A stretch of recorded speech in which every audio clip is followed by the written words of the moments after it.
It's TeamQQ here, bringing you a deck profile of Frog Monarchs. So Plant Frog Monarchs. I'm sorry. Water, dude. So start off, we have 3 Undyne, 2 Controller, 2 Swap Frog, 2 Treeborn Frog, and 1 Fishboard. It's pretty standard as far as the water engine is concerned. Then you have your Plant Engine, 2 Lone Fires, Spore, Dandy, Blow Up. Then the Monarch aspect of that, 3 Caius, of course, 2 Ryza, and 1 Light and Darkness Dragon. A lot of people aren't running Light and Darkness Dragon. I don't know why, because Light and Darkness Dragon is just a boss. You get this on the field against some decks and they just lose. Explain the Ryza Tengu.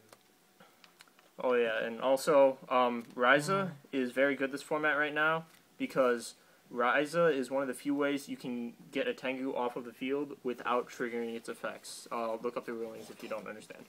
He's a rule shark. Indeed. No, he's a level 1 judge. Damn Same right thing. I am. Okay. And then 1 Chaos Sorcerer. This is my own tech. I like it. It runs very smooth.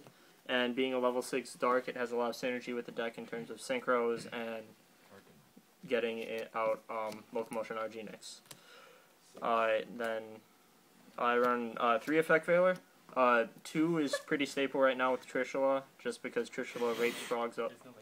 But I like 3 just because it gives me a little bit of added defense and it stops more plays, and it also stops Librarian, which is huge this format. And then as far as OTK stoppers, I have Gores, Trago, and Battle Fader. With the Plant Engine, this deck runs a little bit faster than normal Frog Monarchs, and with the 3 Veiler, I have a little bit more protection than normal, so I can get away with running just 1 Veiler, or 1 Fader, sorry.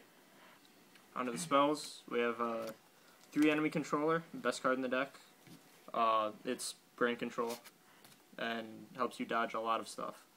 3 Pot of Avarice, I might go down to 2, but right now this works very well, recycles all the synchros you make with the Plant Engine, because the Plant Engine is stupid.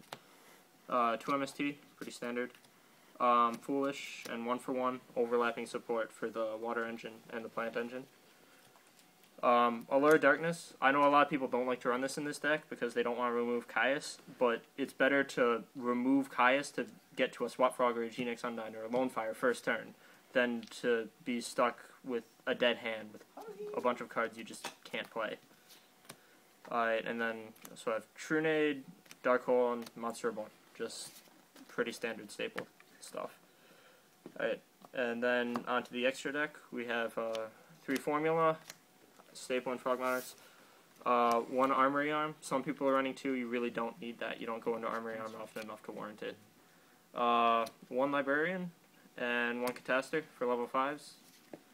For level 6 you have Brionac and Gaia Knight, just because level 6 happens often enough that you want to summon a level 6 Synchro, but you don't want Brionac in this deck. Pretty standard. Only 1 level 7, just Black Rose, because this deck doesn't make level 7 that much, and when you do, it's usually because you're trying to make Black Rose for the nuke. On to level 8s, Stardust and Colossal, it's pretty standard.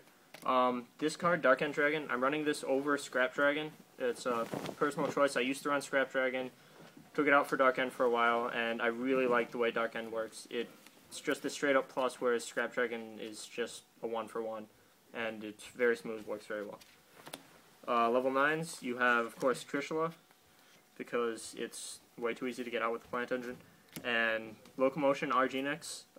This card is a bit situational, but when it does get off, it's such a huge momentum shift that you basically win. What does it do? I don't think people know what it does. Okay. My god, people, just read your cards. Okay. It requires a Dark non-tuner and a Genix tuner, so usually like Caius or Trigodia, Chaos Sorcerer, and Genix Controller. 9 stars. So then when it's Synchro Summoned, you permanently take control of your opponent's face-up monster that has the highest level, and it doesn't target, so it can't be stopped by Book of Moon or anything. And then, yeah, it's kind of situational, but it wrecks when it gets out. And then 1 Shooting Star, I might take this out for something else. It's okay, but it doesn't happen that often. And then onto the side deck, this probably needs a little bit of work, but the whole point is basically deciding to pure Monarchs and lots of removal to clear up your bad matchups, because like against most meta decks you will be able to hold your own, but against stupid stuff like Fossil Dino or GBs you will have a lot of trouble. So 3 Soul Exchange, 3 Dust Tornado, just because Rivalry of the Warlords goes in match, Mask of Restrict, Skill Drain, all those continuous trap cards. If they have one of them face up on the field, you basically lose. So you need that. Double Mobius, because just more spell and trap hate, and it dodges, goes in match in Rivalry of the Warlords. 2 Vanity's Fiend for the mirror match, and fairies, it's okay against plants. 2 Sidra, just generally a good side.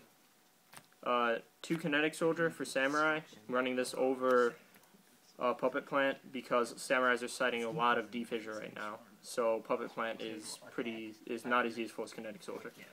And then 1 Burial from the Different Dimension, because people will usually side in a lot of graveyard removal against you, and if both your tree bones are removed from play, you basically lose. So this card helps counteract that. And yep, that's it for the deck profile. Let me know what you think in the comments below. Rate, comment, subscribe. TeamQQ. Alright.